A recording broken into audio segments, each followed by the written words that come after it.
Assalamualaikum warahmatullahi wabarakatuh. Selamat datang kembali ke pertemuan keempat dari mata kuliah Teknologi Kimia Hasil Hutan dan Perkebunan.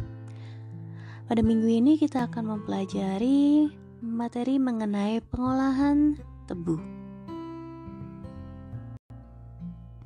Sebelum kita masuk ke materi pengolahan tebu, kita lihat dulu produksi gula di dunia. Apakah Indonesia termasuk menjadi salah satu penghasil tebu terbesar di dunia? Saat ini, penghasil tebu terbesar di dunia adalah Brasil, disusul dengan India dan Cina.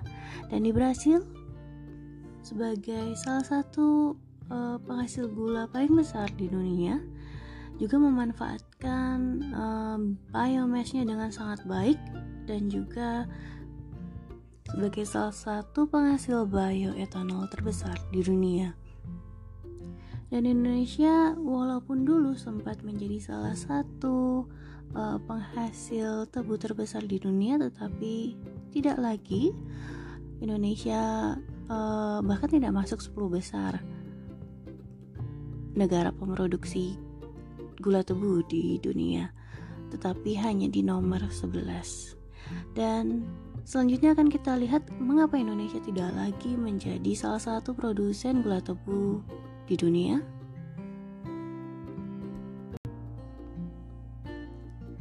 Nah, untuk menjawab pertanyaan tersebut, gula tebu di Indonesia tidak lepas dari permasalahan politik. Jadi kita lihat dari masa penjajahan oleh Belanda. Pada masa penjajahan Belanda, gula tebu di Indonesia mencapai puncak kejayaannya. Bisa kita lihat dari betapa banyaknya pabrik gula di Indonesia peninggalan Belanda pada tahun 1900 sampai 1930. Kemudian masuk ke periode yang kedua, yaitu periode stabilisasi. Pada periode ini ada kebijakan tebu rakyat Indonesia, di mana negara akan menjamin pendapatan petani dan juga produsen tebu. Keterpurukan pabrik gula di Indonesia terjadi ketika periode yang ketiga pada tahun 1993 sampai tahun 2021, di mana pada periode tersebut terjadi free trade policy, di mana pada periode ini terjadi impor gula yang sangat besar ke Indonesia, sehingga gula lokal tidak terlalu laku. Dan efeknya lahan tebu menjadi berkurang dan banyak pabrik-pabrik gula di Indonesia yang tutup. Selain juga dikarenakan teknologi yang digunakan pabrik gula di Indonesia masih sangat tua. Kalau teman-teman punya kesempatan untuk main ke pabrik gula Madukismo yang ada di Jogja, yang ada di Sewon, di situ pun teknologi yang digunakan masih teknologi peninggalan Belanda, dan di situ sangat-sangat produktivitasnya sangat-sangat rendah. Jadi pabrik gula di Madukismo itu hanya berproduksi ketika ada tebu, karena memang di Jawa, di daerah Jawa Tengah, Yogyakarta sudah cukup sulit untuk mendapatkan tebu. Jadi memang tidak terlalu produktif lagi saat ini. Nah, setelah adanya free trade policy pada tahun 2002 sampai 2015 terjadi pengendalian impor untuk mengendalikan impor gula yang sangat banyak ke Indonesia, dan saat ini adalah periode swasembada gula, juga dibantu dengan beberapa pabrik gula swasta, misalnya dari Sugar Company yang ada di Lampung. Dan inilah sejarah kejayaan pabrik gula yang ada di Indonesia.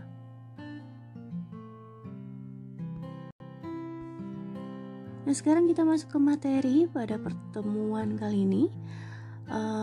Pada pengolahan tebu kita bahas yang pertama mengenai tebu dan juga nira tebu. Yang kedua adalah pengolahan gula kristal, yang ketiga pengolahan gula rafinasi, dan yang terakhir salah satu produk samping dari pabrik gula yaitu bioetanol dari molasesnya.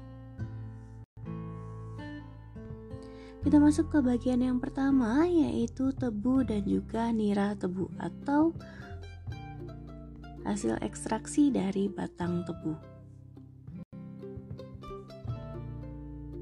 Nah, tebu atau dengan nama latinnya Saccharum officinarum merupakan golongan dari rumput-rumputan dan sangat mudah ditanam pada iklim tropis.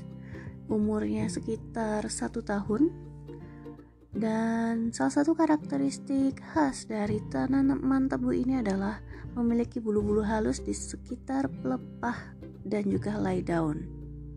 Tinggi tanamannya mencapai 2,5-4 meter dengan diameter 2-4 cm, dan tanaman tebu karena dia merupakan family dari rumput-rumputan, maka dia membentuk rumpun dari mata tunas di bawah batang. Nah, bagian mana sih yang diambil untuk diekstraksi nira tebunya? Jadi biasanya yang diambil dari tebu ini batangnya, dan bagian atas dari tanaman tebu itu biasanya moisture-nya atau kadar airnya cukup tinggi, sehingga yang diambil adalah batang yang bagian bawah. Umumnya ketika panen, daun-daun dari tebu ini akan dipapas atau akan dipotong, jadi hanya menyisakan batang tebunya saja. Setelah dipanen, biasanya batang tebu ini harus segera diproses ke pabrik gula untuk proses ekstraksi, karena kita menghindari proses fermentasi dari sukrosa itu sendiri untuk nanti bisa menjadi alkohol atau mengurangi kadar sukrosa yang ada di batang tebu, dan juga menghindari hujan. Di umumnya penebangan pohon tebu itu dihindari pada musim hujan, karena biasanya ketika musim hujan maka kandungan airnya akan semakin tinggi sehingga akan mempersulit proses penguapan nanti ketika mengkristalisasi gulanya. Nah, rendemen dari sukrosa yang terkandung dalam tanaman tebu rata-rata 11%, tetapi itu tergantung dari jenis tebu, kemudian penanganan prapanennya ketika menebang tebu, kemudian umur panen, proses pengolahan, dan alat-alat pengolahan. Jadi jelas kalau menggunakan alat yang peninggalan Belanda, memang yield yang didapatkan tidak terlalu besar. Jadi nanti yang diekstraksi atau yang paling penting dari tebu ini adalah kandungan dari sukrosanya. Nah, selanjutnya akan kita bahas mengenai nira tebu. Jadi nira tebu ini adalah cairan hasil perasan atau hasil ekstraksi dari batang tebu, memiliki warna coklat kehijauan. Sudah kita bahas sebelumnya, kandungan sukrosa yang ada di batang tebu itu dipengaruhi oleh beberapa hal, dari pemeliharaan, kemudian jenis tebu, iklim, dan umur panen tebu. Nah, jadi tebu ketika dipanen kita ambil cairannya, maka akan kita dapatkan niranya dan juga tersisa sabut. Nanti sabut ini bisa dimanfaatkan kembali menjadi pakan atau menjadi bahan baku biomass. Kemudian dari nira akan didapatkan brix, dan juga itu adalah kandungan sukrosanya yang akan kita ambil, dan sisanya adalah air yang nanti akan diuapkan ketika proses pengolahan gula. Brix ini mengandung gula dan kandungan yang bukan gula. Jadi kalau gula kandungannya ada sukrosa, selain sukrosa juga mengandung gula produksi yang lain, yaitu glukosa dan fruktosa. Dan glukosa dan fruktosa ini merupakan hasil invertasi sukrosa karena adanya enzim invertase. Jadi sukrosa ini adalah golongan dari disakarida yang terdiri dari gabungan dua gula sederhana, yaitu glukosa dan fruktosa yang merupakan monosakarida.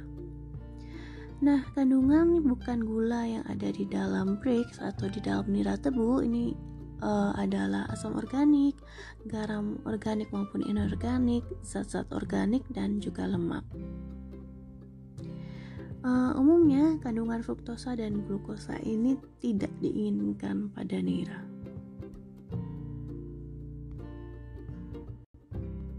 Berikut adalah pohon industri tebu. Jadi dari sugarcane atau dari batang tebu, maka akan kita dapatkan Brix-nya atau di situ dituliskan sebagai broth, kemudian bagas atau serat tebu, kemudian daun-daunnya, dan juga sugarcane washing water atau air untuk pencucian sugarcane-nya. Dari Brix atau broth maka akan kita dapatkan gula, kemudian sisa filter cake-nya, dan juga special syrup. Broth atau sisanya atau molasesnya maka akan dapat digunakan dalam industri alkohol. Kemudian dari molases juga bisa menjadi bahan baku MSG atau micin. Sedangkan bagas tebu itu bisa digunakan dalam berbagai proses pemanfaatan biomass seperti pyrolysis, kemudian bisa sebagai bahan bakar, bisa juga sebagai bahan baku furfural, kemudian pulp, selulus, dan lain sebagainya. Kita masuk ke bagian yang kedua, yaitu pengolahan gula kristal. Nah, tujuan dari pengolahan gula kristal ini dari sugarcane atau dari Brix-nya itu tujuannya untuk mendapatkan kadar sukrosa setinggi mungkin dalam bentuk kristal. Jadi intinya kita akan mengubah sugarcane atau batang tebu menjadi gula yang mentah, jadi yang warnanya coklat, kemudian akan dirafinasi sehingga didapatkan gula yang warnanya putih bersih. Secara umum proses pengolahan gula tebu diawali dari sugarcane, kemudian dari sugarcane akan digiling sehingga didapatkan Brix atau jus hasil ekstraksi dari nira tebu ini, dan tersisa bagas. Dari nira tebu maka akan masuk ke proses liming, heating, dan clarification. Di sini tujuannya untuk membersihkan tebu sehingga didapatkan thin juice, kemudian baru dievaporasi untuk menghilangkan kadar airnya, dan masuk ke proses kristalisasi untuk mendapatkan kristal gula. Pada proses kristalisasi akan didapatkan nanti kristal gula, dan produk sampingnya adalah molases atau cairan sisa kristalisasi yang berwarna hitam pekat dan juga masih memiliki cukup banyak kandungan gula yang nanti akan dimanfaatkan pada bahan baku pembuatan bioetanol. Berikut adalah diagram proses aldir dari pengolahan gula tebu. Jadi yang pertama, jadi sebelumnya sudah saya bahas bahwa sugarcane atau batang tebu ini harus segera diolah, makanya di sugar company atau yang memproduksi gulaku, dia pabriknya di tengah-tengah kebun tebu. Makanya dia ketika habis ditebang atau habis dipanen langsung bisa segera diproses. Di sugarcane atau batang tebunya langsung dikirim dari perkebunan menuju pabrik, kemudian akan digiling, jadi di shredder dulu atau dipotong-potong terlebih dahulu, kemudian baru dimasuk ke milling train. Pada milling train nanti sugarcane-nya akan digiling sehingga nira tebunya atau hasil ekstraksinya akan keluar. Pada milling train akan terbagi menjadi dua, akan menghasilkan serat tebu atau bagas, dan akan didapatkan nira tebunya. Bagas tebu biasanya nanti akan dimanfaatkan sebagai bahan bakar di boiler. Nah, nira tebu kalau di pabrik biasanya akan dicek terlebih dahulu untuk menganalisis seberapa banyak kandungan sukrosanya.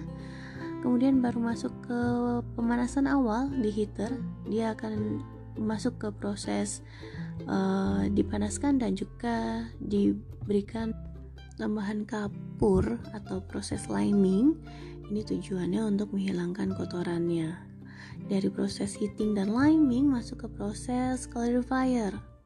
Pada proses klarifikasi dia akan memisahkan berdasarkan densitasnya, sehingga kotoran-kotoran yang tadi sudah dipisahkan melalui proses liming itu akan mengendap di bawah dan akan dipisahkan nira yang sudah bersih dari lumpur kotorannya. Lumpur kotorannya akan dipisahkan melalui filtration, sedangkan nira tebu yang sudah bersih masuk ke proses evaporasi. Biasanya proses evaporasi tidak hanya satu stage atau satu alat evaporator, tapi akan terdiri dari beberapa alat evaporator. Di sini akan ada proses penghilangan atau evaporasi air untuk mengentalkan nira tebu. Selanjutnya dari proses evaporasi akan masuk ke tahapan kristalisasi dan separasi. Pada proses kristalisasi biasanya dilakukan pada tekanan vakum, dan di sini akan mulai terbentuk kristal gula. Dari proses kristalisasi masuk ke proses sentrifugasi. Di sini akan memisahkan kristal gula dari mother liquornya, di mana mother liquornya ini adalah molasses, dan molasses akan dipisahkan untuk menjadi bahan baku dari bioetanol. Dan di sini di proses sentrifugasi juga akan menentukan warna gula yang dihasilkan. Biasanya semakin baik proses sentrifugasi, artinya lebih banyak molasses yang terpisah dari situ, maka warna gulanya akan semakin bersih. Nah, setelah dari proses sentrifugasi akan didapatkan kristal gula yang masih basah, sehingga akan dikeringkan pada proses drying. Di sini gula yang dihasilkan akan dikeringkan dan didinginkan, dan akhirnya akan didapatkan gula kristal yang akan masuk ke proses packing. Jadi ini adalah line diagram alir proses pengolahan dari batang tebu sampai menjadi kristal gula. Akan kita bahas lebih detail satu persatu tahapan-tahapannya. Nah, tahapan yang pertama jelas dari proses pemanenan. Jadi proses pemanenan ini ada beberapa cara. Jadi yang pertama ada cara tebang hijau atau proses manual. Jadi dipotong bagian bawah dan bagian atasnya. Jadi kenapa bagian atas dari tebu itu seperti tadi di awal sudah saya jelaskan tidak diinginkan di proses pengolahan tebu, karena bagian atas tebu ini mengandung gula reduksi, glukosa dan fruktosa, yang sudah kita bahas bahwa glukosa dan fruktosa ini tidak diinginkan pada proses pengolahan tebu. Dan juga bagian atas dari tebu ini mengandung asam amino, asam organik dan yang tinggi, dan juga sukrosa. Kandungan sukrosanya tidak terlalu besar. Jadi biasanya yang diambil adalah batang yang bagian bawah, yang atas akan dipotong. Jadi ini adalah tebang hijau atau proses manual. Yang kedua, tebang semi manual. Jadi ditebas manual tetapi pengambilannya dengan alat mekanis. Kemudian proses yang ketiga, cara yang ketiga adalah tebang bakar. Jadi di sini proses tebang bakar literally lahan tebu atau kebun tebu ini akan dibakar untuk menghilangkan sampah-sampahnya. Daun-daunnya ini akan terbakar. Memang akan menimbulkan polusi yang besar, tetapi dari segi tebunya karena proses pembakaran maka kandungan air itu sudah berkurang ketika proses dibakar. Kemudian di pabrik besar umumnya menggunakan proses full mekanis, jadi benar-benar 100% menggunakan alat. Tetapi di sini untuk menggunakan proses full mekanis semuanya menggunakan alat, itu lahan tebu harus bebas tebu dan juga bebas gulma. Nah, tantangan yang terjadi ketika proses pemanenan ini adalah harus segera diproses. Nah, jika tidak segera diproses, maka akan terjadi kerusakan nira tebu yang umumnya terbentuk rasa asam, ada buih dan juga lendir, sehingga nanti kandungan sukrosanya itu sudah rendah. Nah, setelah dari proses pemanenan, maka akan masuk tahap selanjutnya, yaitu proses ekstraksi untuk memisahkan nira gula dari batang tebunya atau dari bagasnya. Pada tahap ekstraksi biasanya akan digunakan penggiling, dan tetapi tidak hanya satu penggiling, biasanya akan ada satu line beberapa proses penggilingan atau crusher. Misal yang ada di gambar ini ada 4 proses penggilingan. Jadi potongan tebu itu masuk ke proses penggilingan yang pertama, akan didapatkan nira mentah. Kemudian sisa dari hasil penggilingan pertama akan digiling lagi masuk ke alat penggilingan yang kedua.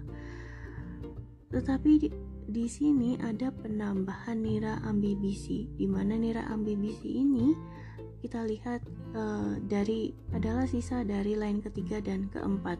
Jadi ampas yang keluar dari penggilingan yang kedua akan masuk ke penggilingan yang ketiga dan keempat, di mana pada proses penggilingan ketiga dan keempat ini akan ditambahkan air ambibisi atau air pengencer, biasanya sekitar 20%, suhunya 55 derajat Celcius. Jadi ditambahkan air untuk membantu pengeluaran sukrosa yang ada di ampas sisa terakhir ini. Nah, hasil ekstraksi dari line ketiga dan keempat yang mengandung air lebih ini akan masuk ke proses penggilingan yang kedua. Kemudian dari hasil dari penggilingan tebu pertama dan yang kedua akan menghasilkan nira mentah yang akan disaring terlebih dahulu menggunakan screen, dan hasilnya akan ditampung di bak nira mentah yang nanti akan diproses lebih lanjut. Nah, sisa ampas batang tebu atau bagas nanti akan digunakan sebagai bahan bakar dari kettle uap atau boiler.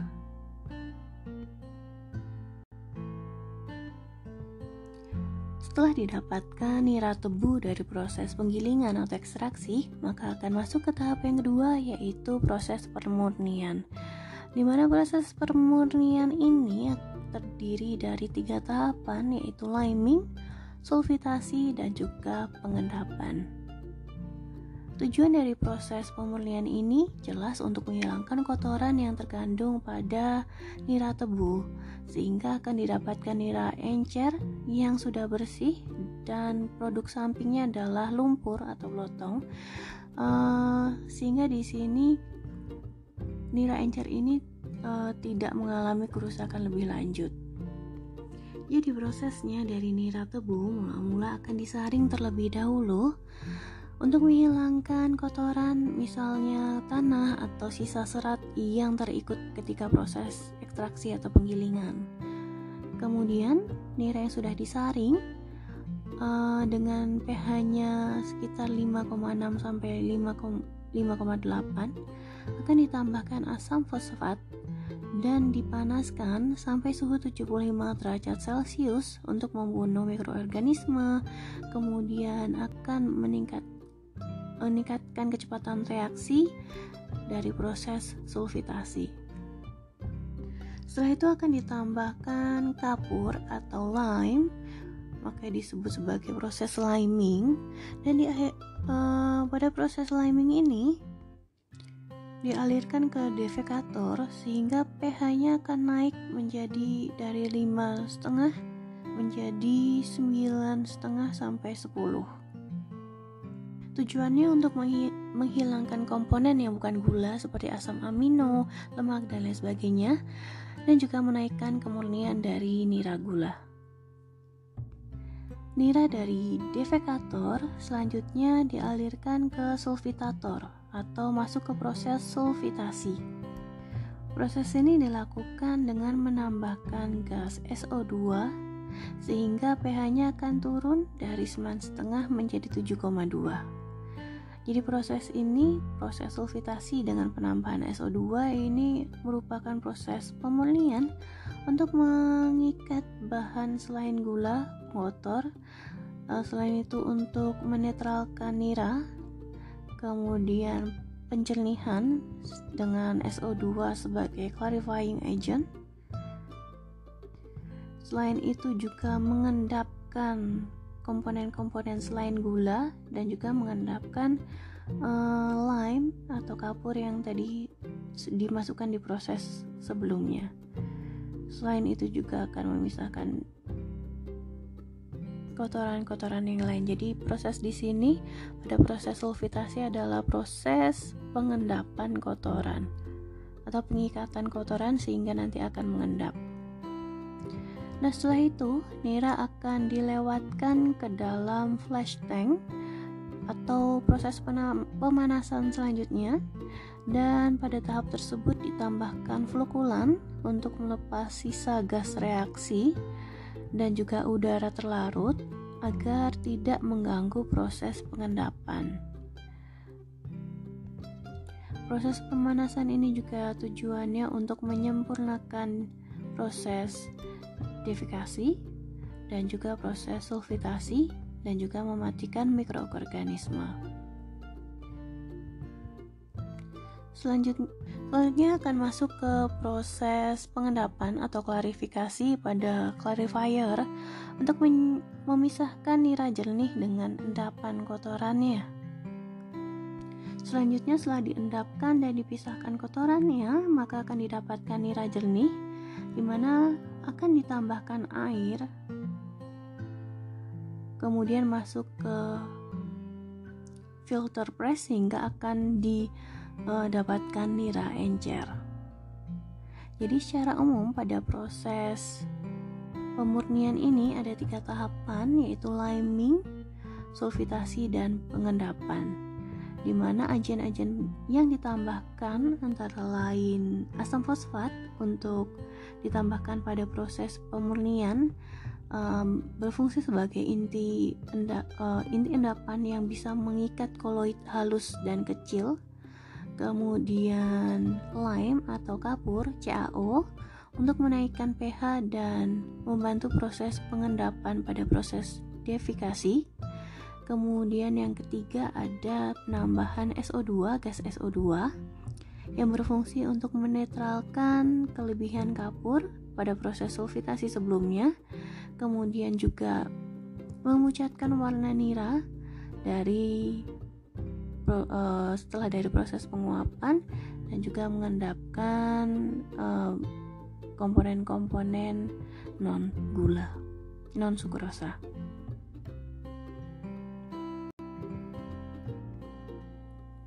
Setelah didapatkan nira encer, maka akan masuk ke tahapan yang ketiga, yaitu proses evaporasi. Pada proses evaporasi bertujuan untuk menguapkan air yang ada pada nira encer sehingga akan didapatkan kekentalan tertentu sehingga tidak akan mengganggu proses kristalisasi.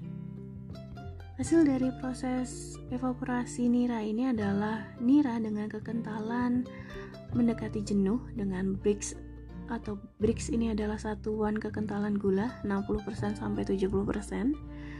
Dan umumnya proses evaporasi pada pengolahan gula ini digunakan evaporator multiple effect system dan juga tekanan vakum, karena multiple effect pasti tekanannya akan turun dari effect 1, 2, 3 semakin turun akhirnya dia akan menjadi vakum. Jadi intinya pada multiple effect evaporation ini untuk menghemat pembakaran, karena kalau di evaporator dengan digunakan steam baru terus-menerus akan menggunakan energi yang banyak. Artinya kalau energinya banyak berarti cost-nya juga besar. Nah, pada multiple effect evaporation di sini tujuannya adalah mengurangi beban penggunaan steam. Jadi yang dilakukan dalam multiple effect evaporation ini adalah pada efek yang pertama akan digunakan steam baru, dan steam baru ini hanya digunakan pada efek pertama.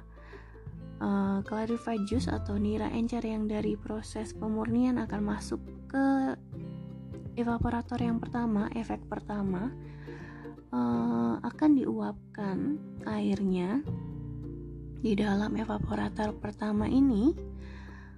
Nah, uap yang dihasilkan dari evaporator pertama akan digunakan untuk memanaskan evaporator kedua dan seterusnya. Jadi evaporator yang kedua, uap yang dihasilkan dari evaporator kedua akan digunakan sebagai pemanas di efek ketiga atau evaporator ketiga dan seterusnya ya. Jadi uap yang dihasilkan dari evaporator ketiga akan digunakan pada evaporator keempat.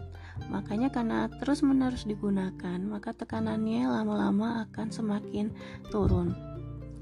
Dan di sini nira encer akan masuk dari evaporator 1, kemudian diuapkan sampai sekian persen di evaporator 1, dilanjutkan di evaporator 2, 3, dan 4 sampai akan didapatkan concentrated juice atau nira yang sudah kental. Jadi ini adalah sebuah tahapan penting di proses pengolahan gula adalah proses evaporasi untuk menghilangkan air yang ada di dalam nira encer, dan umumnya digunakan multiple effect evaporation untuk menghemat penggunaan steam dan juga menghemat cost. Setelah didapatkan nira yang sudah kental, maka akan masuk ke proses kristalisasi. Di sini tujuannya adalah proses penguapan air sisa yang ada di nira kental dan membentuk kristal gula.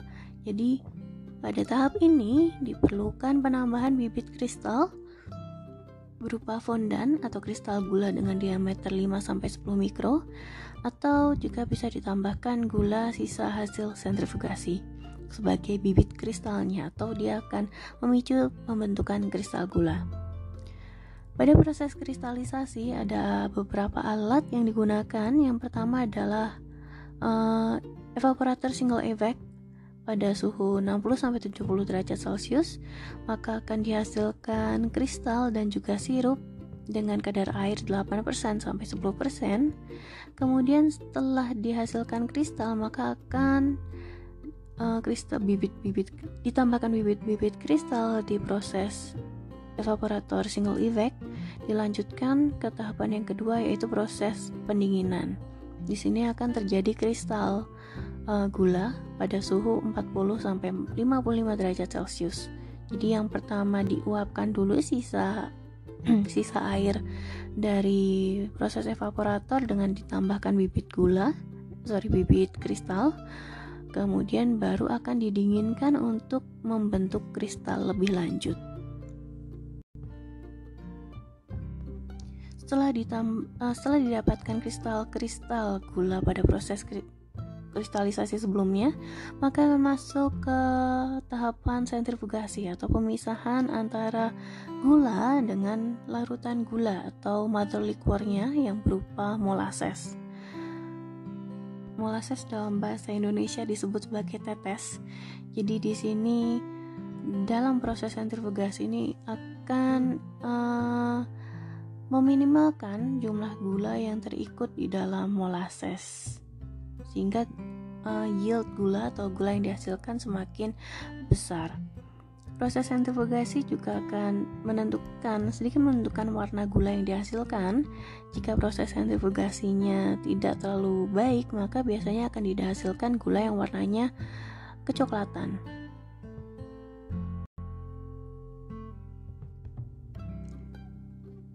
Sekarang kita bahas mengenai proses pengolahan gula rafinasi. Jadi gula rafinasi secara umum adalah gula yang dihasilkan dari proses yang sudah saya jelaskan sebelumnya, gula kristal, yang akan diproses lebih lanjut. Jadi apa itu gula rafinasi? Jadi gula rafinasi ini adalah raw sugar atau kristal gula yang didapatkan dari proses sebelumnya, akan diolah melalui pemurnian yang lebih lanjut. Nah, di Indonesia sendiri, gula rafinasi penggunaannya terbatas pada industri pangan, diatur pada Peraturan Menteri Perdagangan. Nah, kenapa sih harus diatur? Jadi gula rafinasi ini dapat meningkatkan resiko kegemukan dan juga hiperglikemia atau kadar gula yang lebih tinggi dari normalnya. Sehingga itu kenapa penggunaan gula rafinasi ini terbatas pada industri. Sekarang kan kita bahas proses pengolahan dari kristal gula menjadi gula rafinasi. Jadi bahan baku dari gula rafinasi adalah gula kristal yang akan diproses melalui tahapan yang pertama adalah proses melting. Proses melting ini juga disebut sebagai proses afinasi dan dilakukan dengan menambahkan air panas.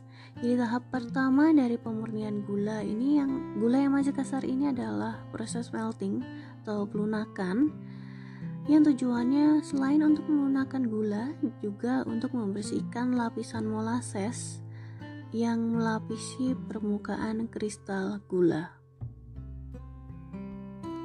Setelah itu, tahapan yang kedua adalah proses karbonatasi dengan penambahan kapur CaOH2 dan juga gas SO2 atau penambahan H3PO4.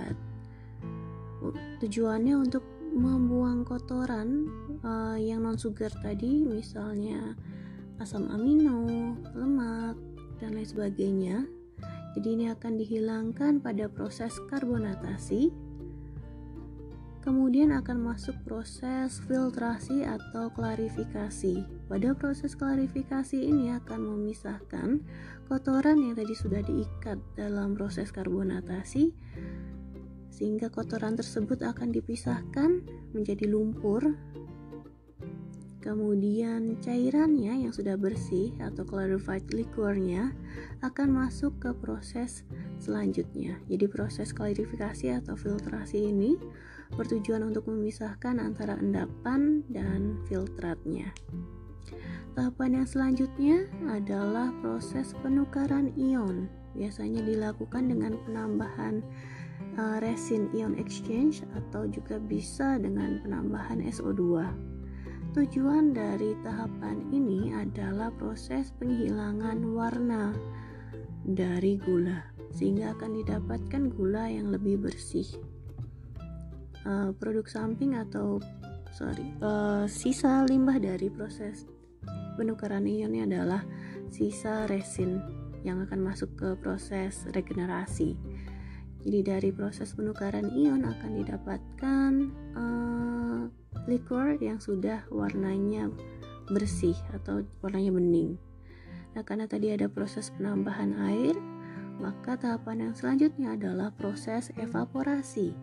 Pada proses ini tujuannya untuk menguapkan air yang ada di liquor atau fine liquor, sehingga akan didapatkan liquor yang sudah concentrated.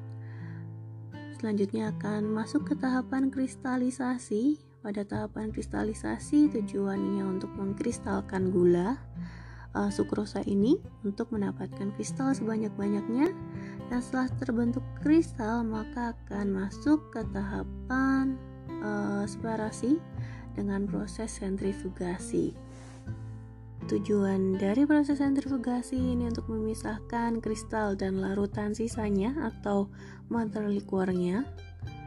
Selanjutnya setelah dipisahkan, maka akan didapatkan kristal yang masih basah, sehingga akan masuk ke proses drying dengan drying air, dan akan didapatkan kristal gula rafinasi yang akan diayak terlebih dahulu, kemudian masuk ke sugar bean, dan baru akan ditimbang dan dikemas. Akan didapatkan gula rafinasi. Jadi secara umum tahapannya hampir sama dengan proses pengolahan gula, tetapi di sini bahan bakunya adalah gula yang didapatkan dari kristal gula yang didapatkan dari proses sebelumnya. Jadi prosesnya sama. Yang pertama ada perbedaannya adalah di sini bahan bakunya, karena bahan bakunya kristal gula, maka tahapan pertama harus di melting terlebih dahulu atau dialfinasi.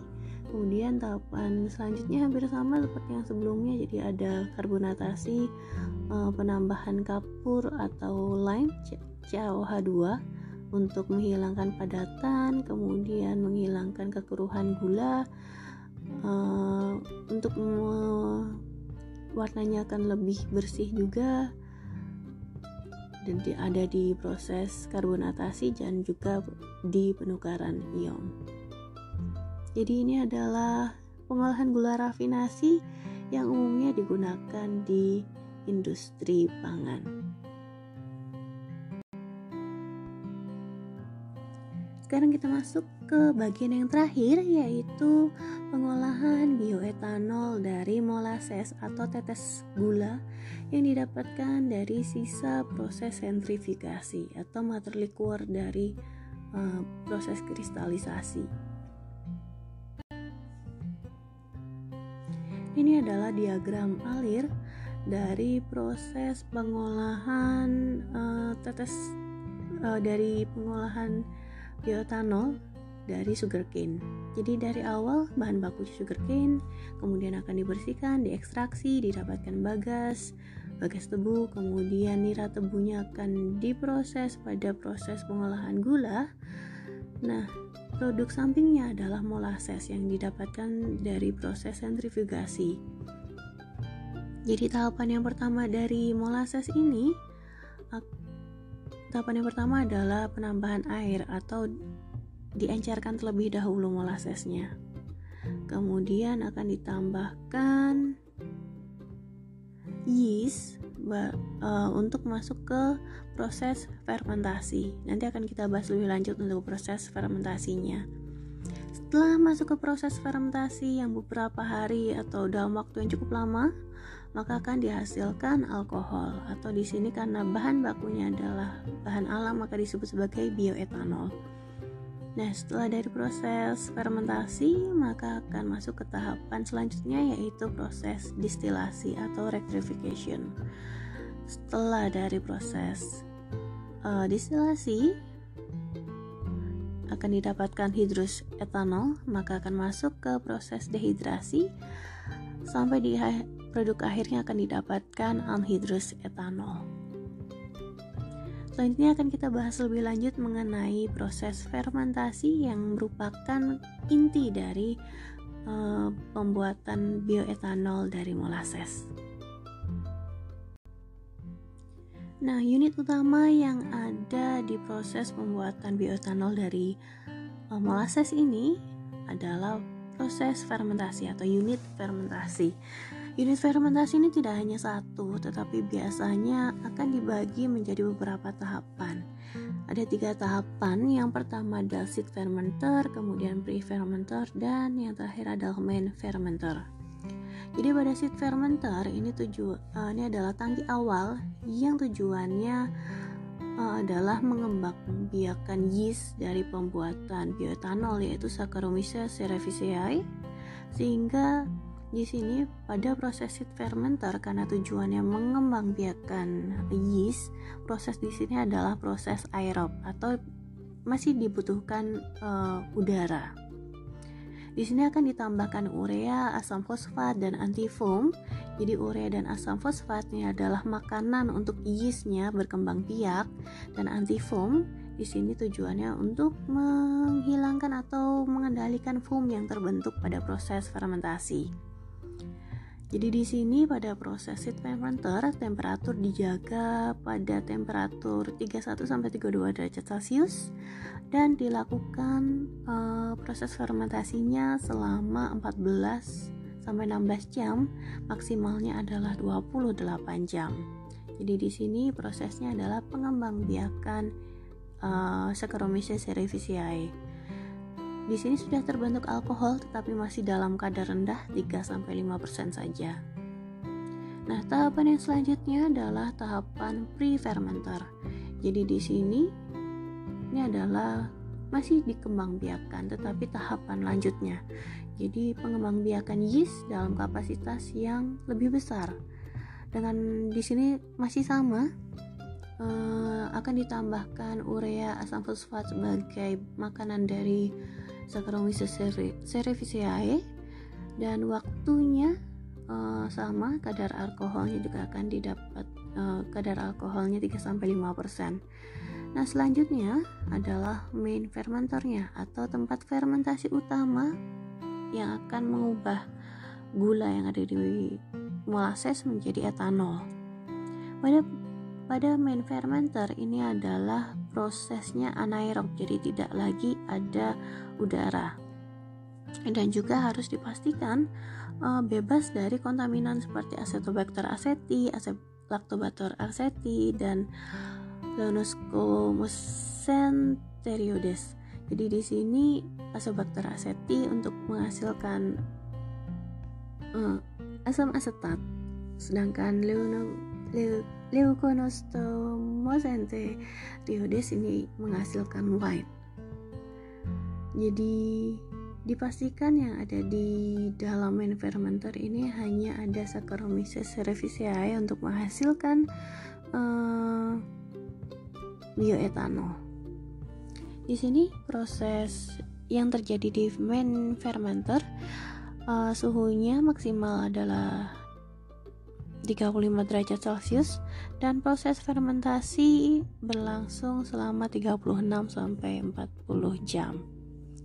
Hasil dari main fermenter ini adalah etanol dengan kadar 10 sampai 12%. Nah, ya, tahapan yang paling penting di dalam proses fermentasi ini adalah karena dia tidak boleh terkontaminasi. Jadi setiap tahapannya itu harus ada proses sterilisasi tangki-tangki fermenter ini. Jadi ini proses fermentasi sebelum si molasses ini dimasukkan ke tangki fermenter, itu semua alat-alatnya harus dilakukan sterilisasi terlebih dahulu untuk memastikan tidak ada kontaminan yang terikut di dalam fermenter. Nah, dari proses fermentasi maka akan masuk ke tahapan yang selanjutnya, yaitu proses distilasi atau penyulingan. Proses penyulingan biasanya ada beberapa tahapan juga. Yang pertama adalah menara penyulingan mash, atau mash ini tadi hasil dari fermentasi. Jadi di sini akan dipisahkan etanol dari pengotornya atau stillage yang ada di dalam mash. Jadi dalam kolom ini mash akan dipisahkan menjadi fraksi berat yang merupakan stillage, dan juga fraksi ringannya adalah etanol dan uap air. Selanjutnya etanol uap air akan masuk ke rectifying column atau menara pemurnian. Jadi di sini menara pemurnian alkohol mentah dengan tray-tray yang banyak untuk memisahkan uap air tadi dari alkoholnya. Jadi hasil atasnya merupakan etanol. Kemudian yang ketiga adalah hydroselection column. Jadi ini air sisa dari menara rectifying column itu akan dipisahkan untuk diambil fossil oilnya.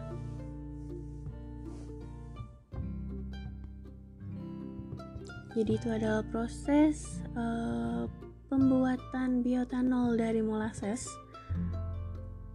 Dari molasses kemudian, jadi tahapannya sebenarnya sederhana. Intinya adalah hanya dua, proses fermentasi dan juga proses pemurnian atau penyulingan. Tapi tahapan dari proses fermentasi dan penyulingan ini ada beberapa tahap yang perlu dilakukan. Nah, selain molasses ini dimanfaatkan sebagai bioetanol, molasses ini juga bisa dimanfaatkan untuk menjadi MSG, monosodium glutamat atau micin. Jadi molasses ini akan diencerkan terlebih dahulu, ditambahkan H2SO4. Kemudian setelah diencerkan maka akan masuk ke tahap fermentasi. Untuk kalau tadi di pembuatan bioetanol menggunakan Saccharomyces cerevisiae, nah di sini akan digunakan bakteri asam glutamat untuk nanti bisa dihasilkan MSG. Jadi pada tahapan proses fermentasi ini prosesnya aerob, suhunya dijaga 32 sampai 37 derajat Celcius.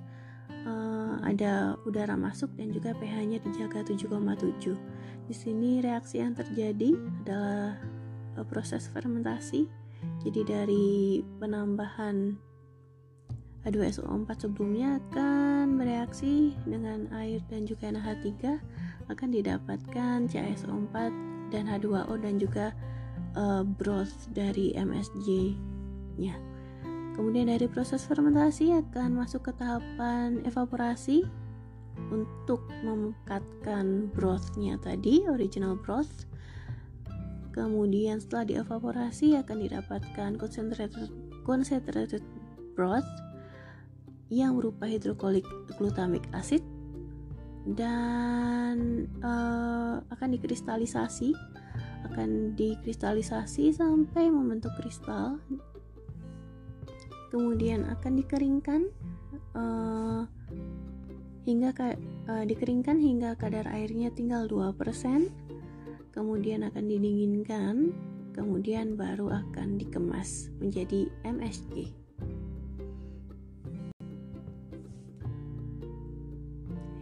Jadi ini adalah proses pengolahan gula tebu menjadi berbagai produk. Jadi ada gula kristal yang kita konsumsi sehari-hari, kemudian juga menjadi gula rafinasi, menjadi bioetanol dan juga monosodium glutamat MSG atau micin.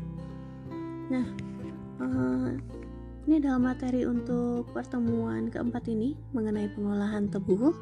Jika ada yang ingin ditanyakan, silahkan langsung ditanyakan di Google Classroom. Sekian materi hari ini. Terima kasih atas atensinya. Kita jumpa lagi minggu depan. Wassalamualaikum warahmatullahi wabarakatuh.